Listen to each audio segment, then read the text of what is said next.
Bonjour à toutes et à tous, bienvenue à l'écoute de Prévention Santé, un programme d'information produit par RNCO et SOS Médecins Cameroun. Certaines plaies cicatrisent et guérissent dans un délai dit normal, mais pour certaines, appelées plaies chroniques, le délai de cicatrisation s'avère plus long. Une plaie est considérée comme chronique après un délai d'évolution correspondant plus à un délai, on va dire, normal de cicatrisation. Prévention Santé consacre ce magazine aux plaies chroniques du pied. Docteur Mbolo, bonjour. Bonjour Wilson et merci pour votre invitation. Alors, afin que l'on comprenne bien de quoi on parle, pouvez-vous revenir succinctement sur les délais d'une plaie qui cicatrise mal et dont on parle comme d'une plaie chronique? En moyenne, lorsqu'une plaie met déjà plus de 3 mois pour la cicatriser, elle peut être considérée comme une plaie chronique. Mais ce qu'il faut préciser quand même, c'est que le délai de cicatrisation va dépendre de la lésion initiale, c'est-à-dire de la profondeur, de la gravité de la plaie. Pour une plaie superficielle, on aura moins de temps en moyenne de cicatrisation. Pour une plaie profonde, on aura un peu plus de temps de cicatrisation. Donc on tourne autour de 3 semaines à 12 semaines en moyenne pour une cicatrisation complète. Quelles peuvent être les raisons d'une mauvaise cicatrisation qui engendre donc une plaie chronique? Alors les causes de mauvaise cicatrisation sont très variables. En général, lorsqu'il y a une plaie, cela peut être le siège d'une invasion microbienne, et si cette invasion microbienne est responsable d'une infection qui est mal contrôlée, eh bien on aura une chronicité de la plaie due à une surinfection microbienne. D'autre part, il se pose souvent le problème de vascularisation. Lorsque la vascularisation n'est pas bonne, on n'aura pas une bonne régénération des tissus lésés. N'oublions pas que le principe de la cicatrisation, c'est le remplacement des tissus lésés par des tissus plus sains, et cela nécessite un bon apport sanguin. Une mauvaise cicatrisation peut-elle être révélatrice d'autres maladies ou de troubles? On peut parler peut-être d'un trouble de circulation sanguine ou d'une atteinte au système immunitaire? Parfaitement, vous touchez du doigt deux des aspects importants de la cicatrisation, des déterminants de la cicatrisation des plaies, à savoir l'immunité. Si on a une pullulation microbienne ou une surinfection de plaies qui est mal contrôlée, la plaie va avoir du mal à guérir si on ne met pas d'antibiotiques ni un traitement adapté. Si on a une mauvaise vascularisation, il y a des maladies qui vont causer des artériopathies, notamment chez les diabétiques ou les artériopathes, ou des personnes qui ont des problèmes de circulation veineuse. Et effectivement, là, on sera embêté côté cicatrisation.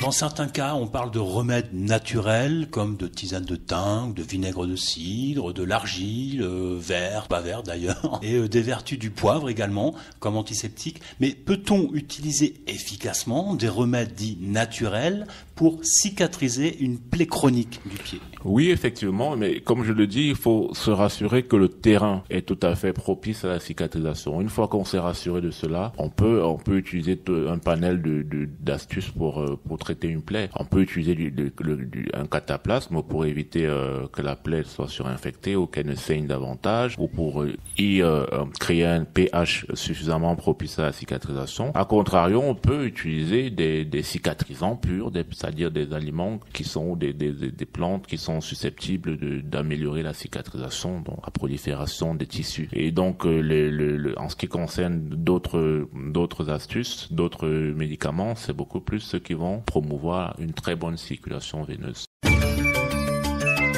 Certaines personnes sont plus sensibles aux plaies chroniques. Et pour finir ce magazine, nous allons parler des personnes diabétiques. Prévention Santé est un programme citoyen parrainé par le ministère de la Santé publique du Cameroun. Si vous souhaitez être partenaire officiel, contactez wilsonafrique@gmail.com.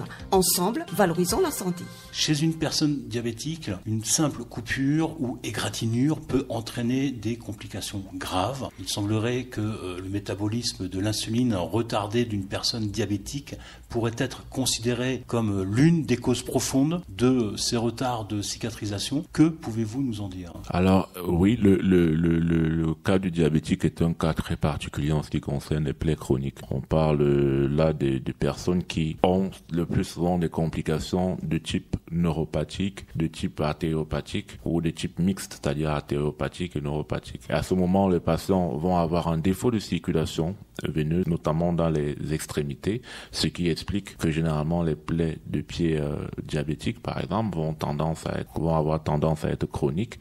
Et donc, le fait qu'il y ait une neuropathie, une composante nerveuse, va ajouter un élément péjoratif qui est ce qu'on appelle la pression au niveau de la plaie. Lorsqu'il y a une insensibilité à la douleur, on a tendance à faire pression sur la plaie et donc une plaie qui n'est pas en décharge ne va pas cicatriser tout simplement. Donc il faut effectivement traiter le terrain. Là, on a un terrain pathologique, diabétique, donc il faut apporter de l'insuline, il faut apporter des médicaments qui vont promouvoir la régénération tissulaire et la vascularisation.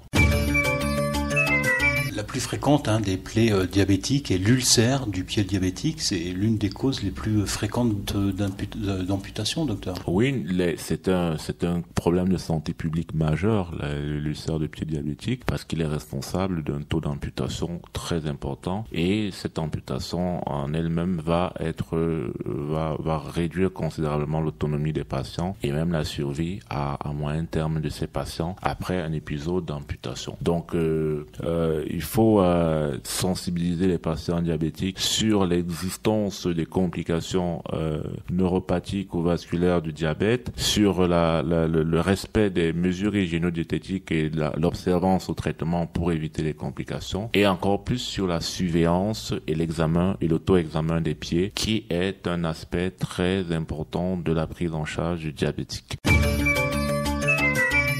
Pour finir, docteur, peut-être une note d'espoir avant de se quitter. Des études ont été menées à l'université de Cologne en Allemagne sur les mouches. Ces chercheurs expliquent qu'en supprimant certaines couches de la peau de la mouche, l'équipe est parvenue à étudier la façon dont les cellules restantes pouvaient réagir à une blessure. Et les auteurs de ces travaux envisagent le développement de médicaments qui activent le métabolisme de l'insuline dans le site de la plaie.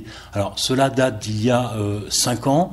Où en sommes-nous à ce jour de ces études et de ces espoirs? Écoutez, il y a plein de postulats sur la prise en charge des plaies chroniques, notamment chez les diabétiques. Vous avez parlé des mouches, il y en a qui utilisent de la cire d'abeille, d'autres des asticots ou des micro-organismes qui vont absorber justement, réduire la charge microbienne au niveau du site de la plaie. Mais ce qui est important de préciser, c'est que chez un patient diabétique, l'équilibre glycémique reste incontournable pour espérer une cicatrisation. Le traitement à l'insuline est la base parce que en dehors de son rôle hypoglycémiant ou régulateur de la glycémie, l'insuline aura un rôle anabolique qui va donc permettre une meilleure régénération des tissus. Il a un rôle donc dans la cicatrisation. C'est pour ça qu'il est important de restaurer le statut en insuline des patients porteurs de plaies chroniques de pieds diabétiques. Docteur Ambolo, merci pour toutes ces informations. On le voit, la science avance. On suivra ça de très près dans Prévention Santé. Merci beaucoup pour cette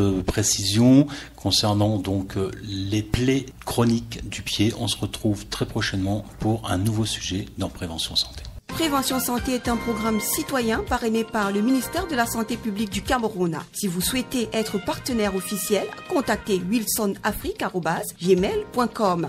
Ensemble, valorisons la santé. Merci à tous les partenaires qui permettent de faire vivre ce programme et plus particulièrement à l'équipe de SOS Médecins Cameroun et à son président, le docteur Ambolo. Si vous avez des questions à poser concernant notre programme, si vous souhaitez nous proposer des sujets, nous sommes à votre écoute. Envoyez un mail à wilsonafrique@gmail.com et nous répondrons à vos questions dans cette émission.